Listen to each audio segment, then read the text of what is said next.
প্রিয় প্রশিক্ষণার্থী, আসসালামু আলাইকুম। 14 নম্বর কম্পিউটার ট্রেনিং ক্লাসে আপনাকে স্বাগতম। মূল ক্লাসে আপনি শিখবেন এমএস ওয়ার্ড হোম রিবন থেকে sort, alignment, line spacing, select all, undo. ক্লাসটির ব্যবহার প্রয়োগ, লেখা মুছে গেলে আনডু করতে পারবেন এবং এলোমেলো সংখ্যা সাজাতে পারবেন, লাইনের মধ্যে দূরত্ব কমাতে ও বাড়াতে পারবেন এবং লেখা ব্লক করতে পারবেন। আমরা শুরুতেই দেখব হোম থেকে প্যারাগ্রাফের কাজ। তার জন্য আমি মাইক্রোসফট অফিস 2007 ওপেন করব। ওপেন করার পরে এখানে কিছু লিখে নেব। কিছু লেখার পরে এই লেখাটা সম্পূর্ণ সিলেক্ট করব। সিলেক্ট করার পর আমরা হোম রিবন থেকে প্যারাগ্রাফে আসবো। প্যারাগ্রাফের উপরে শুরুতেই যে আইকনটা দেওয়া আছে সেটা হচ্ছে বুলেট। সেই বুলেটের উপর ক্লিক করব। যে কোনো একটা বুলেটের উপর যদি ক্লিক করি সেই বুলেটটা আমাদের লাইনের শুরুতেই সেট আপ হবে। তারপরে হচ্ছে নাম্বারিং। আমি যে কোনো একটা নাম্বারের ফরম্যাটে ক্লিক করলে আমার লেখার শুরুতে নাম্বার বসবে।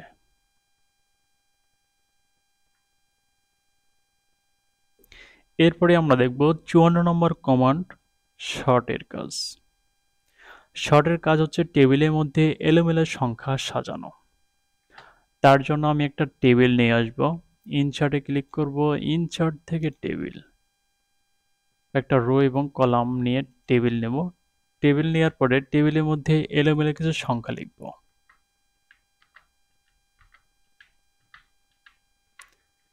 লেখার পরে সম্পূর্ণ লেখাটা সিলেক্ট করব। সিলেক্ট করার পরে হোম রিবনে যাব। হোম রিবন থেকে শর্টে ক্লিক করব। শর্ট থেকে এসেন্ডিং ক্লিক করব। এসেন্ডিং ক্লিক করার পরে ওকে দিব। এসেন্ডিং এ যদি আমরা ওকে দিই তাহলে আমাদের উপর থেকে নিচ পর্যন্ত সংখ্যাগুলো সিরিয়াল আকারে সেট আপ হবে।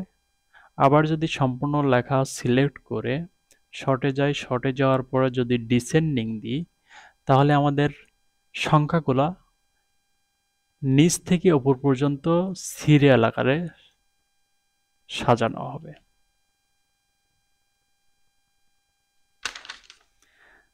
তারপরে আমরা দেখব অ্যালাইনমেন্টের কাজ।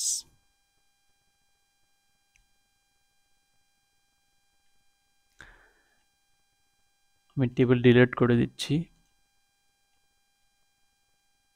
অ্যালাইনমেন্টের কাজ হচ্ছে লেখা বামে, ডানে অথবা মাঝখানে রাখা। আমি কিছু লিখছি, লেখার পরে লেখাটা সম্পূর্ণ সিলেক্ট করব। সিলেক্ট করার পরে প্যারাগ্রাফ থেকে আমরা সামনেই কিছু আইকন দেখতে পাচ্ছি অ্যালাইনমেন্টের, সেই আইকনের মাধ্যম দিয়ে সামনে থেকে আমরা লেখার ডানে, বামে এবং সেন্টার রাখতে পারবো। রাইট সাইডে আইকনটাতে ক্লিক করলে রাইট সাইডে আসবে এবং সেন্টার্ড ক্লিক করলে মাঝখানটা সেন্টার্ড হবে এবং লেফট সাইডে ক্লিক করলে লেফট সাইড লেখাটা চলে আসবে। এখন এইটা আমরা প্যারাগ্রাফের ভিতর থেকে করতে পারি। প্যারাগ্রাফে ক্লিক করব। ক্লিক করার পরে অ্যালাইনমেন্টে যাওয়ার পরে রাইট সাইড, লেফট সাইড এবং সেন্টারের যে কোনো একটা দিয়ে ওকে করতে পারি। আমাদের লেখাটা ওকে করার পর লেখাটা সেন্টারে চলে আসবে। এখন এইটা আমি কিবোর্ডের মাধ্যমে শর্টকাট কমান্ড ব্যবহার করে লেখা centred, left side, right side নিয়ে আসতে পারবো। কন্ট্রোল আর তে রাইট সাইড, কন্ট্রোল আই তে লেফট সাইড, কন্ট্রোল এল তে লেফট সাইড, কন্ট্রোল জে তে জাস্টিফাই।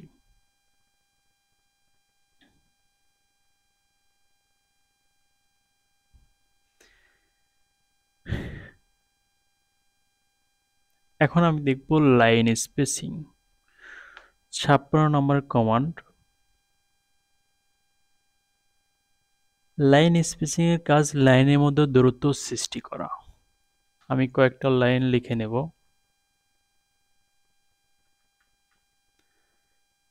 এখন যতগুলো লাইনের মধ্যে দূরত্ব সৃষ্টি করতে চাই অথবা কমাতে চাই, লাইনগুলো সিলেক্ট করব। সিলেক্ট করার পরে প্যারাগ্রাফে ক্লিক করব। প্যারাগ্রাফ থেকে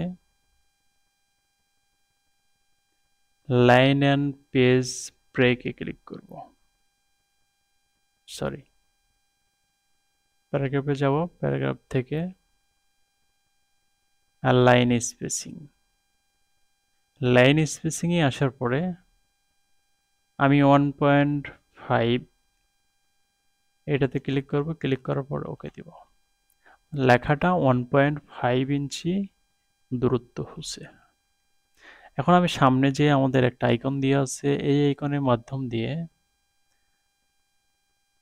আমি 1.0 1.15 এটাও দিতে পারি, তাহলে কমে আসবে, এবং 1.0 দিলে আরও স্পেসটা কমে যাবে। এটা ছিল লাইন স্পেসিং এর ব্যবহার। তারপরে আছে 57 নম্বর কমান্ড, সিলেক্ট অল। এর কাজ সম্পূর্ণ ব্লক করা। আমরা ব্লক করা শিখছি কন্ট্রোল এ তে অল ব্লক করা, অল সিলেক্ট করা, অথবা মাউসের রাইট বাটন চাপ দিয়ে ধরে টান দিলেই কিন্তু সিলেক্ট হবে। এখানে আমাদের ক্লাসে হোম বাটন থেকে আমরা সিলেক্ট করতে পারি। ব্লক করব, সরি, হোম বাটন থেকে এই কর্নারে একটা সিলেক্টের অপশন আছে, সিলেক্টে ক্লিক করব। সিলেক্ট থেকে অল সিলেক্ট, অল সিলেক্টে ক্লিক করলে আমাদের সম্পূর্ণ লেখা সিলেক্ট হবে। এরপরে আমরা দেখব 58 নম্বর কমান্ড, আনডু। এর কাজ লেখা মুছে দেওয়া লেখা বা ছবি ফিরিয়ে নিয়ে আসা, পিছনে ফিরে যাওয়া।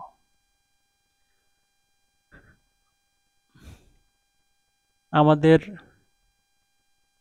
ডেস্কটপের উপরে যে বাঁকা একটা আইকন দেওয়া আছে, এইটা হচ্ছে আনডু, পিছনে ফিরে যাওয়া। এই আনডুতে ক্লিক করলে আমরা পিছনে ফিরে আসতে পারবো, এবং এর শর্টকাট হচ্ছে কন্ট্রোল জেড। কন্ট্রোল জেডে যদি ক্লিক করি তাহলে আমরা পিছনে কি কাজ করছি সেগুলো ফিরে দেখতে পারবো। যতবার কন্ট্রোল জেডে ক্লিক করব ততবার কিন্তু ফিরে আসতে পারবো পিছনে।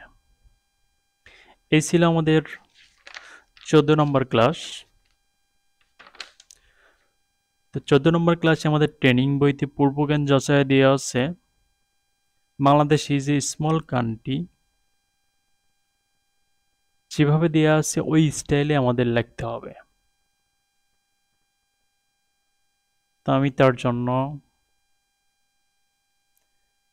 Bangladesh is a small country এটা লিখছি। লেখার পরে সম্পূর্ণ লেখা সিলেক্ট করছি। সিলেক্ট করার পরে আমাদের এই স্টাইলটা দিচ্ছে মনোটাইপে কার্সিভা ফন্টে। তাহলে আমি মনোটাইপ কার্সিভা ফন্ট সেট আপ করবো।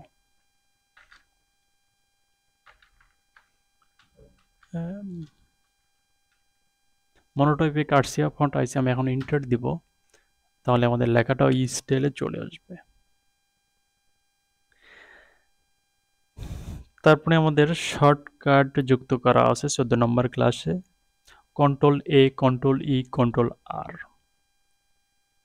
এর কাজ হলো লেখা বামে ডানে মাঝখানে রাখা। আমি ক্লাসের মধ্যে আপনাদের দেখাইছি আর দেখালাম না।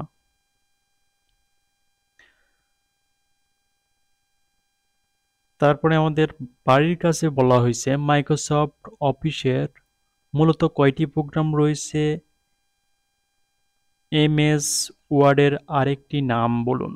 মাইক্রোসফট অফিসে মূলত 4টি প্রোগ্রাম রয়েছে, MS Word, MS Excel, MS PowerPoint, MS Access. MS ওয়ার্ডের আরেকটি নাম হলো ওয়ার্ড প্রসেসিং প্রোগ্রাম। আমাদের 14 নম্বর ক্লাস এই পর্যন্তই ছিল। আপনারা সকলেই সুস্থ থাকবেন, ভালো থাকবেন। আমি আপনাদের 14 নম্বর ক্লাস থেকে বিদায় নিচ্ছি। আল্লাহ হাফেজ।